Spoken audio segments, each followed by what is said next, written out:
Hello दोस्तों, कैसे हैं आप सभी का स्वागत है जीएस क्लास फर्स्ट के इस वीडियो में आप सभी को एसएससी एमटीएस 2021 शिफ्ट वाइज सभी क्वेश्चन करवाए जाएंगे जो आप सभी की परीक्षा में जनरल नॉलेज के रूप में पूछे गए थे। इस सेशन आप सभी के लिए मोस्ट इंपॉर्टेंट होने वाला है RRC group D, UP triple SC पेट, एसएससी बैंक और अदर कॉम्पिटिटिव एग्जाम की तैयारी के लिए।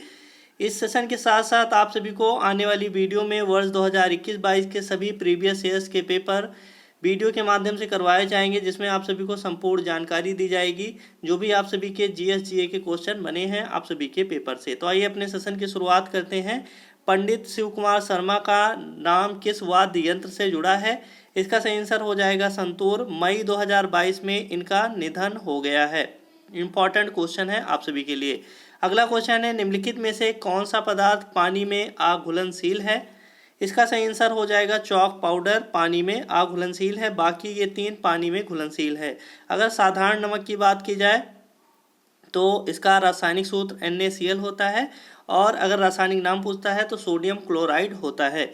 आगे देखते हैं, तो चॉक का रासायनिक नाम होता है कैल्शियम कार्बोनेट, और संगमरमर का रासायनिक नाम कैल्शियम कार्बोनेट, और चूने पत्थर का रासायनिक नाम क्या होता है? तो कैल्शियम कार्बोनेट होता है। सूत्र क्या हो जाएगा? तो CaCO3 हो जाएगा। इंपॉर्टेंट क्वेश्चन है आप सभी के लिए। निम्नलिखित में से किस विभाग ने अप्रैल 2022 में वन हेल्थ प्रायोगिक परियोजना पायलट प्रोजेक्ट शुरू किया है? इसका सही आंसर हो जाएगा पशुपालन और डेयरी विभाग ने अप्रैल 2022 में वन हेल्थ प्रायोगिक पायलट परियोजना शुरू की है। आप सभी के लिए इम्पोर्टेंट है। और अगर आप सभी से पूछा जाता है कि पशुपालन और डेयरी विभाग के वर्तमान में कैबिनेट मंत्री कौन है, तो पुरुषोत्तम रूपाला हो जाएंगे। पुरुषोत्तम रूपाला याद कर लेना है आप सभी को। अगला क्वेश्चन है, पूछा गया है, निम्नलिखित में से क्या कृत्रिम पारिस्थितिकी तंत्र का उदाहरण है? तो नीचे के तीन ये प्राकृतिक पारिस्थितिकी तंत्र के उदाहरण है, और बगीचा आप सभी का कृत्रिम पारिस्थितिकी तंत्र का उदाहरण है। अगला क्वेश्चन देखते हैं। पांचवा क्वेश्चन पूछा गया है, वर्ष 2011 की जनगणना के अनुसार भारत का लिंगानुपात लगभग कितना है? तो इसका सही आंसर हो जाएगा 1000 पुरुष पर 940 महिलाएं। और 2011 की जनगणना की बात की जाए तो ये 15वीं जनगणना थी अब तक की, और स्वतंत्रता के बाद ये 7वीं जनगणना थी। सबसे पहली जनगणना सन 1872 में लॉर्ड मेयो के काल में हुई थी, और नियमित जनगणना की शुरुआत सन 1881 में लॉर्ड रिपन के काल में शुरू हुई थी। और अगर फैक्ट की बात करें तो इस क्वेश्चन का डाटा के अनुसार, यानी वर्ष 2011 की जनगणना के अनुसार लिंगानुपात 943 है। ये आप सभी का करेक्ट डाटा है। तो अगर आप सभी के पेपर में 943 आता है तो इसे भी आप सभी को मार्क कर लेना है। और अगर पूछा जाता है कि जनगणना किस सूची का विषय है, तो संघ सूची का विषय है। किसके अनुसार? तो 7वीं अनुसूची और अनुच्छेद 246 के अनुसार ये संघ सूची का विषय है। इंपॉर्टेंट है आप सभी के लिए। और अगर जनघनत्व की बात की जाए तो जनघनत्व के मामले में बिहार में सबसे अधिक और अरुणाचल प्रदेश में सबसे कम जनघनत्व है। ये भी इंपॉर्टेंट है। अगला क्वेश्चन देखते हैं। ये आप सभी को यहाँ पर बताया गया है, वर्ष 2011 की जनगणना के अनुसार ये 15वीं जनगणना है अब तक की। स्वतंत्रता के बाद ये 7वीं है। लिंगानुपात 943 है। दशकीय वृद्धि दर 17.64 है। ये आप सभी के लिए इम्पॉर्टेंट है। और आगे जो हमने आप सभी को बताया कि 7वीं अनुसूची यानी कि अनुच्छेद 246 के तहत संघ सूची का विषय है जनगणना। इम्पॉर्टेंट है आप सभी के लिए। अप्रैल 2022 तक उपलब्ध जानकारी के अनुसार भारत के निम्नलिखित में से कौन सी ट्रेन सबसे तेज ट्रायल रन के अनुसार चलती है? इसका सही आंसर हो जाएगा वंदे भारत एक्सप्रेस। तो वंदे भारत एक्सप्रेस अप्रैल 2022 तक उपलब्ध जानकारी के अनुसार सबसे तेज ट्रेन चलती है। ट्रायल रन के अनुसार इसे शामिल किया गया है। सरकार द्वारा किससे लड़ने के लिए अंत्योदय अन्न योजना की शुरुआत की गई थी? तो गरीबी इसका सही आंसर होगा। आप सभी के पेपर में ये भी पूछा जा सकता है कि अंत्योदय अन्न योजना कब शुरू की गई थी? तो वर्ष 2000 में इसकी शुरुआत की गई थी। अगला क्वेश्चन देखते हैं। निम्नलिखित में से किस व्यक्तित्व का निधन हो गया फरवरी 2022 में, जिसे स्नेह भरे उपनाम नाइटिंगेल ऑफ इंडिया यानी कि भारत की स्वर कोकिला के रूप में जाना जाता था? तो 6 फरवरी 2022 को लता मंगेशकर का निधन हो गया। इन्हें वर्ष 2001 में भारत रत्न से भी सम्मानित किया गया था। तो इससे जुड़ा हुआ क्वेश्चन ये भी आप सभी के परीक्षा में बन सकता है। अगला क्वेश्चन देखते हैं। नवा क्वेश्चन है, पूछा गया है भारत के किस बौद्ध स्थल पर गौतम बुद्ध ने सबसे पहले धर्म का प्रचार प्रारंभ किया था? तो इसका सही आंसर हो जाएगा सारनाथ में गौतम बुद्ध ने सबसे पहला उपदेश और धर्म का प्रचार किया था। बोध गया में इन्हें ज्ञान की प्राप्ति हुई थी। कुशीनगर में इनकी 483 बीसी में मृत्यु हुई थी, जिसे महापरिनिर्वाण कहा जाता है। गौतम बुद्ध किस वंश से थे? तो किस वंश के थे? तो ये शाक्य कुल के थे। किस कुल से संबंधित थे? तो शाक्य कुल से संबंधित थे। इनके पुत्र का नाम राहुल था। सारथी का नाम क्या था? तो सारथी का नाम था चन्ना। इनकी पत्नी का नाम क्या था? तो यशोधरा इनकी पत्नी का नाम था। साथ साथ आप सभी के पेपर में ये भी पूछा जा सकता है कि इन्होंने महिलाओं के लिए प्रवेश कहाँ से प्रारंभ किया था? तो वैशाली से इन्होंने महिलाओं के लिए प्रवेश प्रारंभ किया था। सर्वाधिक उपदेश इन्होंने कहाँ पर दिए थे? तो सर्वाधिक उपदेश इन्होंने श्रावस्ती में दिए थे। इनका जन्म कहाँ पे हुआ था? ये भी आप सभी के लिए इम्पोर्टेंट है। तो अगर जन्म आप सभी से पूछा जाता है कि इनका जन्म कहाँ पर हुआ था, तो कपिलवस्तु लुम्बिनी में इनका जन्म हुआ था।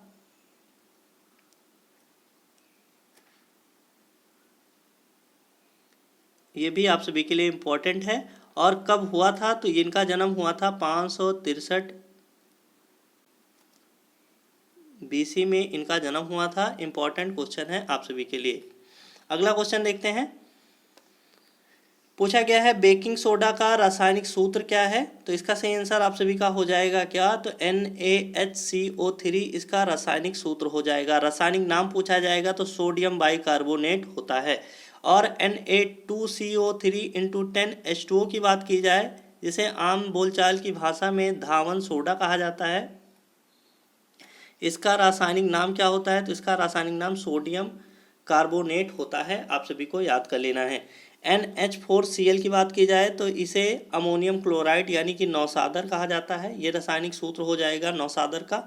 और CaSO4 इंटू 2H2O अगर यहाँ पर लगा दिया जाए तो ये चूने का पानी का हो जाता है सूत्र। चूने का पानी का सूत्र हो जाता है। और वहीं पर अगर हम लिख दें CaSO4 इंटू 1/2H2O तो किसका हो जाता है? तो ये जिप्सम का हो जाएगा। तो ये इम्पॉर्टेंट है आप सभी के लिए। अगला क्वेश्चन देखते हैं। भारतीय अर्थव्यवस्था में वित्तीय वर्ष कब से कब तक चलता है? तो इसका सही आंसर हो जाएगा 1 अप्रैल से 31 मार्च। इसका सही आंसर हो जाएगा। और 1 जुलाई से 31 जून की बात की जाए तो ये आप सभी का कृषि वर्ष होता है। इम्पॉर्टेंट है क्योंकि आप सभी की परीक्षाओं में से पूछा जा चुका है।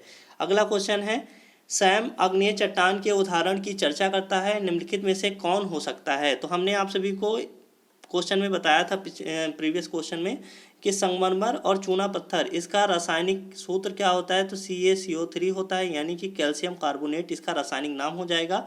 और इस प्रश्न का सही आंसर क्या हो जाएगा? तो असिताज्म बेसाल्ट इसका सही आंसर हो जाएगा। आप सभी के लिए इंपॉर्टेंट है। अगला क्वेश्चन है FIH पुरुष हॉकी विश्व कप 2018 किसने जीता है? इसका सही आंसर आप सभी का क्या हो जाएगा? तो बेल्जियम की राजधानी आप सभी से पूछी जाएगी तो ब्रुसेल्स हो जाती है। नीदरलैंड की राजधानी एम्स्टर्डम है। ऑस्ट्रेलिया की राजधानी कैनबरा है। और स्पेन की राजधानी मैड्रिड है। ये आप सभी को बताया गया, इसे याद कर लेना है। और अगर आप सभी से पूछा जाता है कि वर्ष 2023 में पुरुष हॉकी विश्व कप कहाँ पर आयोजित किया जाना प्रस्तावित है, तो आप सभी को याद कर लेना है इसे कहाँ पर आयोजित किया जाना प्रस्तावित है। तो 13 से 29 जनवरी 2023 के मध्य इसे करवाया जाना है। और कहाँ पर इसका आयोजन किया जाएगा? तो इसका आयोजन भारत में किया जाएगा। ये 15वां एडिशन है पुरुष हॉकी विश्व कप का। ये 2023 में होना प्रस्तावित है। और कहाँ पर होगा भारत में? तो कलिंग स्टेडियम यानी कि उड़ीसा में होगा, भुवनेश्वर में। और Birsa Munda international hockey stadium Rourkela में होगा। ये इंपॉर्टेंट है आप सभी के लिए। अगला क्वेश्चन है गुलाम वंश के शासक गयासुद्दीन बलबन, जिनका टेन्योर 1265 से 1286 ईस्वी तक था, ने कौन सी उपाधि धारण की थी? तो जिल-ए-इलाही की उपाधि इन्होंने धारण की थी। इम्पॉर्टेंट है आप सभी के लिए। और आप सभी से पूछा जा सकता है कि गुलाम वंश का टेन्योर कब से कब तक था? तो वर्ष 1206 से 1290 ईस्वी तक इसका टेन्योर था। सबसे पहला शासक यानी कि गुलाम वंश की स्थापना किसने की थी या संस्थापक कौन था? कुतुबुद्दीन ऐबक इसका संस्थापक था। ऐबक इसका संस्थापक था। वास्तविक संस्थापक किसे माना जाता है? तो इल्तुतमिश को माना जाता है। गुलाम वंश का वास्तविक संस्थापक इल्तुतमिश को माना जाता है। अगर आप सभी से पूछा जाता है कि गयासुद्दीन बलबन के बारे में कि इसने कौन कौन से नीति या कौन कौन सी यहाँ पर पारित की थी, कौन कौन से विभाग इसने शुरू किए थे, तो सबसे पहले इसने तुर्कान चहलगामी को समाप्त किया था। पहला पॉइंट आप सभी का हो जाएगा। दूसरा पॉइंट आप सभी का हो जाएगा, इसने लौ एवं रक्त की नीति पारित की थी। तो इसने पहला तुर्कान चहलगामी को ख़त्म किया था, जो आ रही थी प्रथा इससे पहले, और लौ एवं रक्त की नीति को पारित किया था। इसने राजत्व का सिद्धांत दिया था, जिसमें ये आप सभी को 2 जिले इलाही वाला दिखाई पड़ रहा होगा। तो इसके साथ साथ इसने राजत्व के सिद्धांत में राजत्व को नियाबते खुदाई कहा था, जिसका मतलब क्या होता है? तो ईश्वर द्वारा प्रदत्त होता है। और अगर बात करें तो इसने सजदा एवं पैबूस शुरू किया था, और इसने एक सैन्य विभाग की स्थापना की थी जिसका नाम दीवाने अर्ज था। तो ये पॉइंट आप सभी को याद कर लेना है, जो भी हमने आप सभी को बताया है गुलाम वंश के बारे में, जो भी और पॉइंट बताए हैं इसे भी आप सभी को याद कर लेना है। एक इम्पॉर्टेंट क्वेश्चन जो आप सभी के पेपर में आरआरबी एनटीपीसी के पेपर में आया है कि कौन सी महिला थी या दिल्ली सल्तनत की पहली महिला कौन थी, महिला शासिका कौन थी? तो रजिया सुल्तान हो जाएगी। रजिया, जो कि गुलाम वंश की शासिका थी, और ये दिल्ली सल्तनत की पहली महिला शासक थी और अंतिम महिला शासिका थी। कब बैठी थी? तो ये 1236 में गद्दी पर बैठी थी। इंपॉर्टेंट क्वेश्चन है। अगला क्वेश्चन देखते हैं। व्यवगत के सिद्धांत का प्रतिपादन निम्नलिखित में से किसके द्वारा किया गया था? तो इसका सही आंसर हो जाएगा लॉर्ड डलहौजी के द्वारा व्यवगत के सिद्धांत का प्रतिपादन किया गया था। इसे राज्य हड़प नीति भी कहा जाता है, तो दोनों आप सभी को समझ लेना है। और लॉर्ड कैनिंग की बात की जाए तो लॉर्ड कैनिंग का नाम आपने कहाँ पर सुना है? तो वर्ष 1857 की क्रांति के समय गवर्नर जनरल था। ये आप सभी के पेपर में पूछा जाता है कि 1857 की क्रांति के समय गवर्नर जनरल कौन था? तो लॉर्ड कैनिंग था। अगला क्वेश्चन देखते हैं। 1846 में ब्रिटिश साम्राज्य और किसके बीच लाहौर की संधि पर हस्ताक्षर हुए थे? तो इसका सही आंसर हो जाएगा महाराजा दिलीप सिंह और ब्रिटिश साम्राज्य के मध्य सन 1846 में लाहौर की संधि पर हस्ताक्षर हुए थे। निम्नलिखित में से कौन सी भारतीय रेगिस्तान की एकमात्र बड़ी नदी है? इसका सही आंसर हो जाएगा लूनी नदी। लूनी नदी की बात की जाए तो इसकी लंबाई कितनी है? तो 511 किलोमीटर इसकी लंबाई है। ये कहाँ से निकलती है? तो अजमेर राजस्थान से इसका उद्गम स्थल है।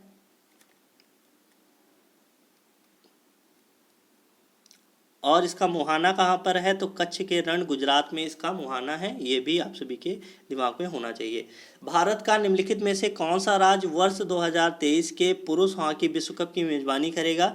तो इससे पहले वाले क्वेश्चन में हमने इसका आंसर बताया था, तो इसका सही आंसर आप सभी का हो जाएगा उड़ीसा। तो उड़ीसा वर्ष 2023 में पुरुष हॉकी विश्व कप की मेजबानी करेगा। ये पुरुष हॉकी विश्व कप का कौन सा एडिशन होगा? तो ये 15वां एडिशन होगा। इससे पहले वर्ष 2018 में किसने जीता था? तो हमने आपको बताया था कि बेल्जियम ने उसे जीता था, और बेल्जियम की राजधानी क्या है? तो ब्रुसेल्स है। अगला क्वेश्चन देखते हैं। Modi government new surge of communalism पुस्तक के लेखक कौन है? तो सीताराम येचुरी इसका सही आंसर हो जाएगा। तो आप सभी को इसे मार्क कर लेना है। 20वां नंबर क्वेश्चन पूछा गया है। ओडिसी नृत्य शैली मुख्य रूप से किस राज्य से संबंधित है? बहुत ही सरल क्वेश्चन है। अगर आपने कोई भी पेपर दिया है तो ये आप सभी के पेपर में बार बार पूछा जा चुका है। ओडिसी नृत्य शैली किस राज्य से संबंधित है? तो इसका सही आंसर हो जाएगा उड़ीसा। तमिलनाडु की बात की जाए तो तमिलनाडु की नृत्य शैली यानी कि नृत्य कौन सा है? तो भरतनाट्यम है। केरल का मोहिनीअट्टम,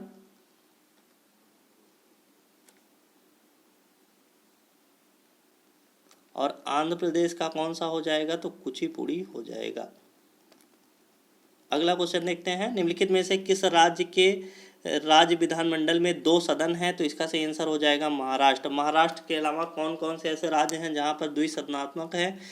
तो यहाँ पर हो जाएगा यूपी पहला, दूसरा हो जाएगा बिहार, तीसरा हो जाएगा वेस्ट बंगाल, और कौन कौन सा आप सभी का हो जाएगा? तो इसके अलावा आप सभी का हो जाएगा कर्नाटक,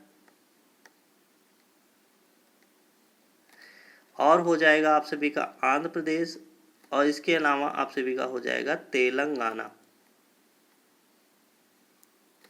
ये आप सभी के लिए जो भी बताए गए हैं इंपॉर्टेंट है आप सभी के लिए। ये वेस्ट बंगाल यहाँ पर नहीं होगा, इसे आप सभी को हटा लेना है। टोटल अभी तक 6 राज्यों में राज्य विधानमंडल हैं, तो यूपी, बिहार, कर्नाटक, आंध्र प्रदेश, तेलंगाना और इसके साथ साथ ये महाराष्ट्र में भी द्विसदनात्मक विधानमंडल है। अगला क्वेश्चन है, मार्च 2022 तक उपलब्ध जानकारी के अनुसार भारतीय संविधान में भारतीय नागरिकों के कितने मौलिक कर्तव्य हैं? तो इसका सही आंसर हो जाएगा 11। ये आप सभी के पेपर में ऐसे ही क्वेश्चन ट्रिकी क्वेश्चन पूछता है, तो मार्च 2022 तक दिया गया है, तो इसका सही आंसर होगा 11। पहले कितने थे? तो 10 मौलिक कर्तव्य थे। 11वां मौलिक कर्तव्य किस संवैधानिक संशोधन द्वारा जोड़ा गया है? तो 86वें संवैधानिक संशोधन 2002 द्वारा इसे जोड़ा गया है। ये आप सभी के लिए इम्पोर्टेंट है। मौलिक कर्तव्य अगर आपके पेपर में आता है कि किस देश के संविधान से लिए गए हैं, तो ये रूस यानी USSR के संविधान से लिए गए हैं। मौलिक कर्तव्य का वर्णन किस अनुच्छेद में है? तो 51 का में इसका वर्णन है। और किस भाग में है? तो भाग 4 का में इसका वर्णन है। भाग 4 का में इसका वर्णन है। किस समिति के सिफारिश पर इसे जोड़ा गया था? तो सरदार स्वर्ण सिंह समिति के सिफारिश पर इसे जोड़ा गया था। इम्पोर्टेंट है आप सभी के लिए। अगला क्वेश्चन है, ऐहोल किसकी राजधानी थी? तो इसका सही आंसर क्या हो जाएगा? तो चालुक्यों की राजधानी थी ऐहोल। ये आप सभी के लिए इम्पोर्टेंट है, आपके पेपर में SSC MTS में क्वेश्चन पूछा गया है। अगला क्वेश्चन है, कोणार्क नृत्य उत्सव भारत के किस राज्य में मनाया जाता है? कर्नाटक, उड़ीसा, झारखंड और राजस्थान। आप सभी के 4 ऑप्शन दिए गए हैं, तो इसका सही आंसर क्या हो जाएगा? तो इसका सही आंसर हो जाएगा उड़ीसा। तो कोणार्क नृत्य उत्सव भारत के किस राज्य में मनाया जाता है? तो उड़ीसा में। 10 रुपये के नोट पर बनी हुई आकृति कौन सी है? तो कोणार्क का सूर्य मंदिर।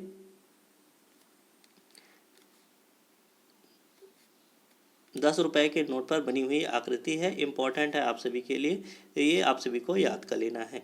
अगला क्वेश्चन देखते हैं।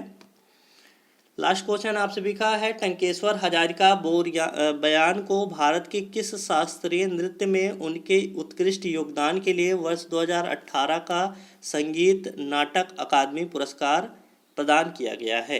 तो इसका सही आंसर हो जाएगा सत्रिया। सत्रिया कहाँ का लोक नृत्य है? तो आप सभी को याद कर लेना है, असम का है। और कुचिपुड़ी हमने आप सभी को बताया है कहाँ का है, तो ये आंध्र प्रदेश का है।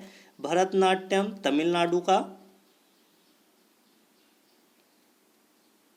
और कथक कहाँ का है? तो कथक है उत्तर प्रदेश का। तो ये आप सभी के टोटल 25 क्वेश्चन आप सभी से डिस्कस किए गए। ये SSC MTS के 2021 का जो पेपर हुआ है, इसमें आप सभी से पूछा गया है। ये सेट 1 था आप सभी का, यानी कि पहली शिफ्ट में पूछे गए 25 क्वेश्चन थे, इनका आंसर आप सभी को बताया गया है। अब अगले सेशन में आप सभी को शिफ्ट 2 के यानी कि दूसरी शिफ्ट के क्वेश्चन करवाए जाएंगे। 25 क्वेश्चन होंगे, उनका डिटेल एनालिसिस होगा और आप सभी की तैयारी मजबूत करने के लिए क्वेश्चन करवाए जा रहे हैं, क्योंकि ये सभी क्वेश्चन आप सभी की परीक्षाओं में पूछे जा चुके हैं। तो वीडियो कैसा लगा आप ज़रूर बताएं, और हमारे चैनल को अभी तक आपने सब्सक्राइब नहीं किया है तो इसे सब्सक्राइब जरूर करें। मिलेंगे आप सभी को दूसरे वीडियो में, तब तक के लिए नमस्कार, जय हिंद।